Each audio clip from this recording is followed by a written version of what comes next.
Hello dear students, आज हम करेंगे चैप्टर 9 सेकेंड यूनिट का, that is famous people of the past. This is your GK class. चलिए start करते हैं। Which king of the ancient Babylonia was famous for giving a code of law to his subjects to follow. इन्होंने अपने लोगों को, अपनी प्रजा को एक दिया था कोड ऑफ लॉ, ठीक है, जिसे क्या कहा जाता है? The four quarters of the world. ठीक, कौन से राजा थे ये? His name was Hammurabi. ठीक, नाउ दिस बेबीलोनिया को आज के टाइम पे क्या कहा जाता है? इराक। चलिए नेक्स्ट देखेंगे।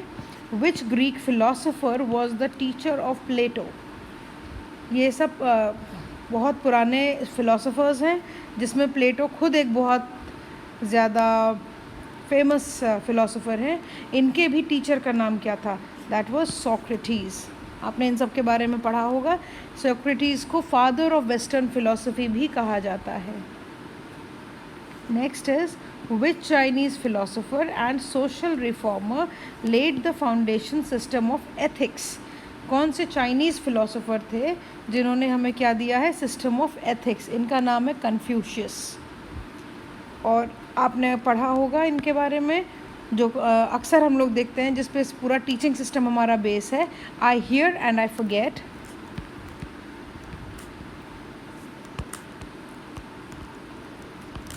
आई सी एंड आई रिमेंबर,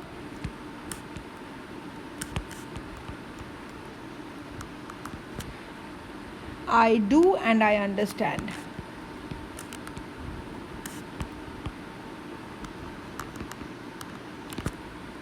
ये इनकी देन है, ठीक है। तो इनका क्या नाम है? That's Confucius. Next, which Greek poet is generally credited with the epic poems Iliad and the Odyssey. ये किसने दिया है? That is Homer. होमर एक ग्रीक पोएट हैं, थे, जिन्होंने किस लैंग्वेज में लिखा था? इन्होंने लिखा था होमेरिक ग्रीक लैंग्वेज। अब इसी से पता चलता है ये कितने पुराने थे कि इन्होंने होमेरिक ग्रीक यानी कि एक लैंग्वेज को ही इनका नाम दे दिया गया। और ये ब्लाइंड थे। इनकी पिक्चर यहाँ देखेंगे, ये हैं होमर। यू कैन सी इनका जो स्टैचू बना हुआ है, ये इसमें भी दिखाई पड़ता है कि ये ब्लाइंड थे।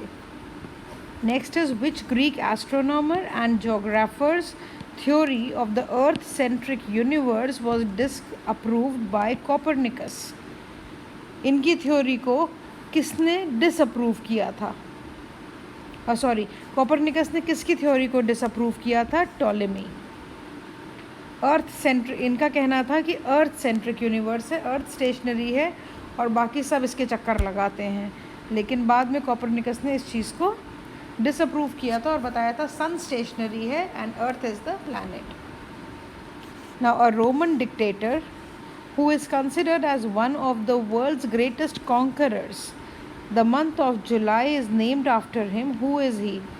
एक डिक्टेटर है, यानी कि एक राजा थे, जिनको कंसिडर किया जाता है कि उन्होंने बहुत सारी बैटल्स जीती थी, और जुलाई का जो मंथ है उन्हीं के नाम पर ये नाम दिया गया है। दैट इज़, कौन से राजा हैं? वो हैं जूलियस सीजर। ओके, ये कब रूल करते थे? That was 78 BC। 16 ईयर्स की एज में ही बिकेम द किंग। और इनकी कहानी ऐसी है कि इन्होंने इनका जो पास में एक और किंगडम था, उसके राजा ने यहाँ पे चढ़ाई करी थी और इनको हरा दिया था। लेकिन finally he came back and he reconquered his kingdom. Which Greek mathematician and scientist is best known for a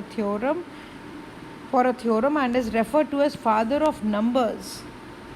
Greek mathematician वो है पाइथागोरस। आपने यूज़ किया होगा ट्राइंगल्स में। पाइथागोरस थ्योरम क्या होती है? हाइपोटेन्यूज का square is equal to base का स्क्वायर प्लस परपेंडिकुलर का स्क्वायर, ठीक है। So this is Pythagoras theorem, और इन्हीं को रेफर किया जाता है as father of numbers. Pythagoras is was a mathematician.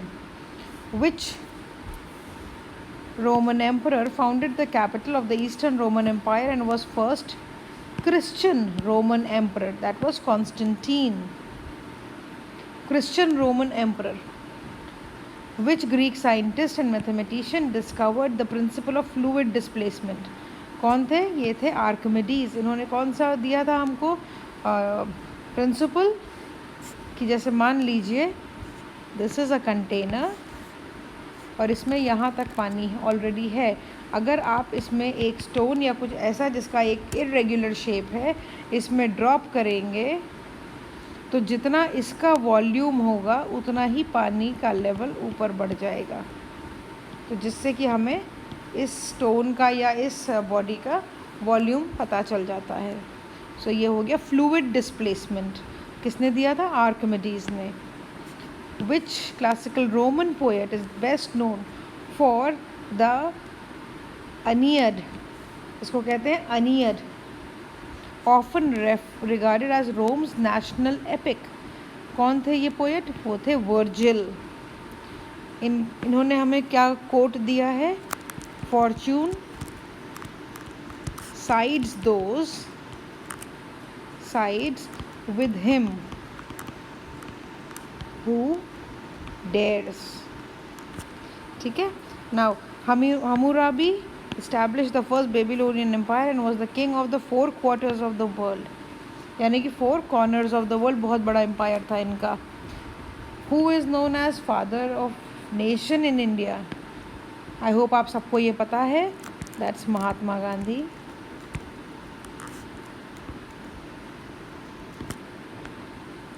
Let's see the multiple choice questions. What is the new name for Babylonia?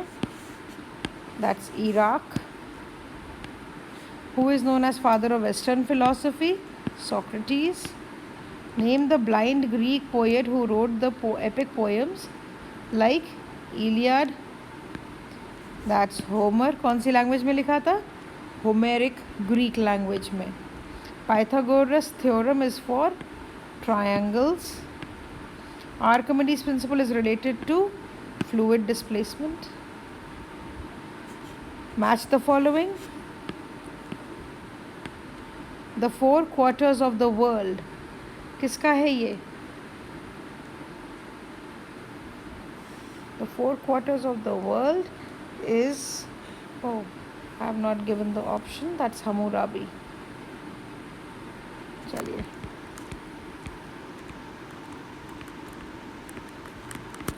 Hammurabi.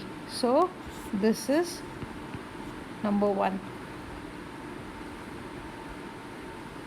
Fortune sides with him who dares. ये किसने दिया था? वर्जिल ने. Hypotenuse square is equal to base square plus perpendicular square. That's Pythagoras. Next, language used by Homer. That is Homeric Greek. I hear and I forget. I see and I remember. I do and I understand. ये किसने कहा था? ये कहा था Confucius ने. That is number 5. बच गए हमारे the Aeneid. Sorry.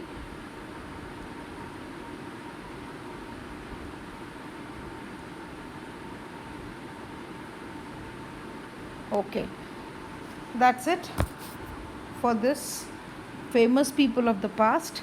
Next we have the world currencies. Match करना है हमें currencies with the country. Afghanistan की करेंसी क्या है?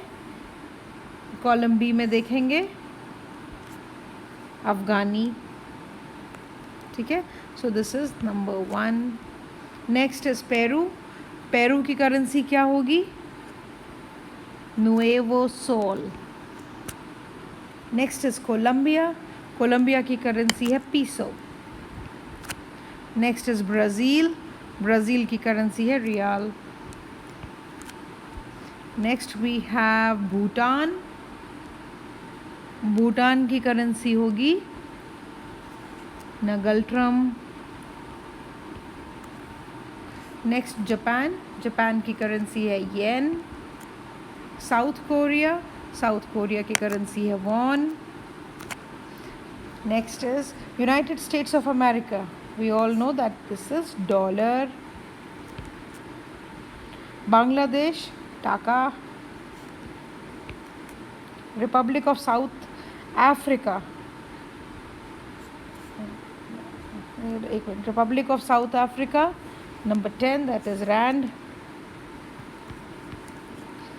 11th, Iraq. Iraq की करेंसी है दिनार.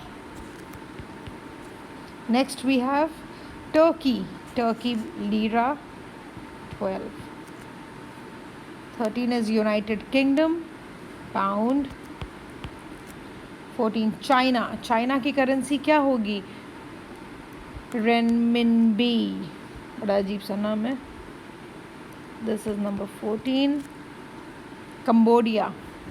कंबोडिया की करेंसी है riel. And the last one is Poland. Poland की है ज़्लॉटी.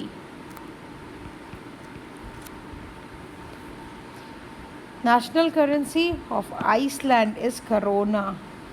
सबके कान खड़े हो गए करोना सुन के. But Corona is the national currency of Iceland. Next is what is the official currency of Sweden? Again, this is also Corona, but ये कौन सा Corona है? This is Swedish Corona. Corona की स्पेलिंग देख लेंगे. C से मत लिख दीजिएगा. करेंसी K वाली है. ठीक है, चलिए.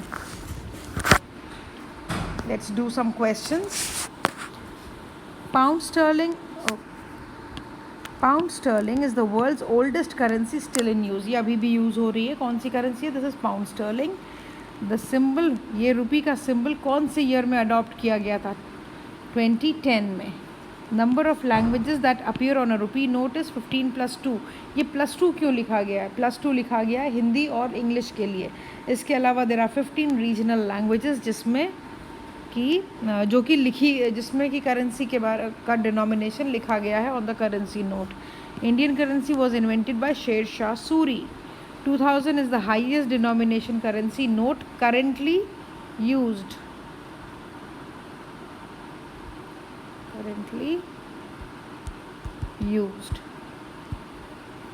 The official currency of Sweden is Swedish krona. Multiple choice questions. National currency of Iceland is, अभी हमने देखा था क्या था? Krona. This is the strongest currency. कौन सी है strongest currency? The answer is not here. Strongest currency is Kuwaiti dinar. Let's right it here. This is Kuwaiti दिनार, not the dollar. It's Kuwaiti dinar, the strongest currency. Who gave us the symbol of rupee? Uday Kumar, Udham Singh, Santosh Kumar, Dilip Kumar. That's Uday Kumar. What is the highest denomination of currency notes ever? That is 10,000. 1950s में चलते थे 10,000 के note, वो जो कि बाद में बंद कर दिए गए थे. So complete your work in the notebook and send it for correction. See you in the next class.